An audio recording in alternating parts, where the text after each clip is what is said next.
কিছু অভিযোগ আমাদের জাতীয় পার্টির বিরুদ্ধে সময়ে সময়ে বলা হচ্ছে আমরা আওয়ামী লীগের সহযোগী ছিলাম, আমরা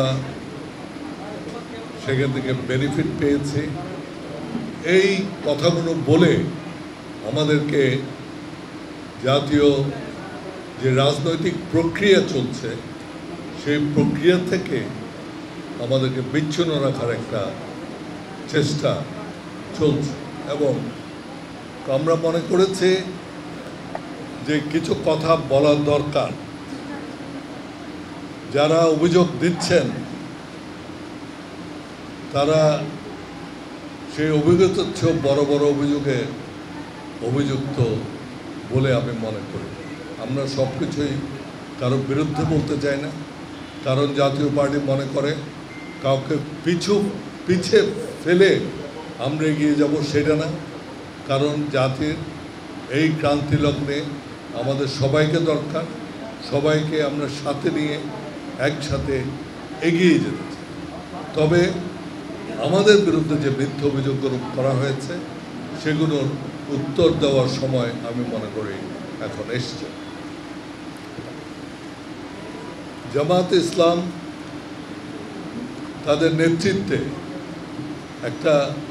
কয়েকটা দফা দিয়েছেন। তার মধ্যে একটি দফা হচ্ছে জাতীয় পার্টির কার্যক্রম নিষিদ্ধ করা। আমি আশ্চর্য হয়েছি। আমরা তাদের বিরুদ্ধে অনেক সময় অনেক অভিযোগ এনেছেন, আমরা কিন্তু কোনোদিন তাদের কার্যক্রম নিষিদ্ধ করা বা পার্টি হিসেবে নিষিদ্ধ করা এইটা কখনো বলিনি, কখনো এটাকে আমরা সাপোর্ট করি। জাতীয় পার্টিকে নির্বাচন থেকে বাইরে রাখার প্রক্রিয়াটা কিন্তু নতুন নয়। আমরা ক্ষমতা হস্তান্তর করেছি, তখন অবশ্যই এরকম সরাসরি দাবি ওঠেনি যে আমাদের কার্যক্রম বন্ধ করার। সেদিন ইনডাইরেক্টলি পরোক্ষভাবে চেষ্টা করা হয়েছিল। কীভাবে? এরশাদ সাহেবকে, যিনি ক্ষমতা ছেড়েছিলেন, যার মন্ত্রীরা ক্ষমতা ছেড়ে দিল, যার সংসদ সদস্যরা পার্লামেন্ট থেকে বের হয়ে গেল, তাদেরকে আপনার স্পেশাল পাওয়ার্স অ্যাক্টে নিয়ে বন্ধ করে যাতে জাতীয় পার্টি নির্বাচন করতে না পারে সেই প্রক্রিয়া শুরু হয় সে 1991।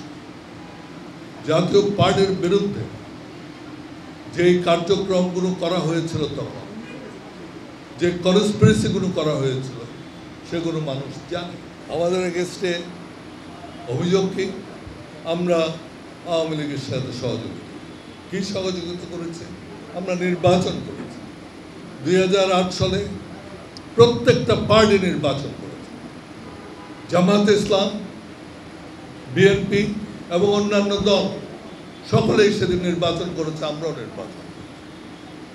নির্বাচন যখন হয় তখন প্রত্যেকটা দল তার নির্বাচনী স্ট্র্যাটেজি ঠিক করে কার সাথে আমি নির্বাচন করি।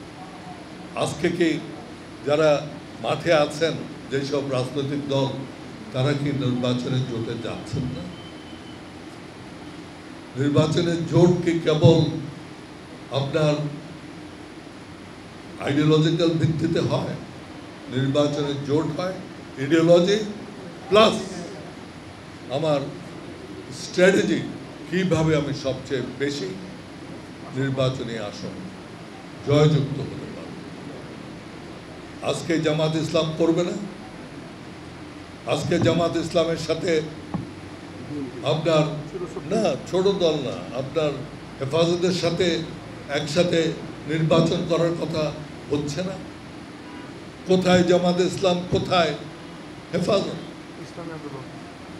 ইসলামী আন্দোলন কোথায়? কেন তারা জোট করছেন নির্বাচনে জয়যুক্ত? আমরা সেরকম জোট করেছি। নির্বাচনে তারা বিএনপি করেছে, জামাত করেছে, হেফাজত করেছে। কে না করেছে? 2008 সালে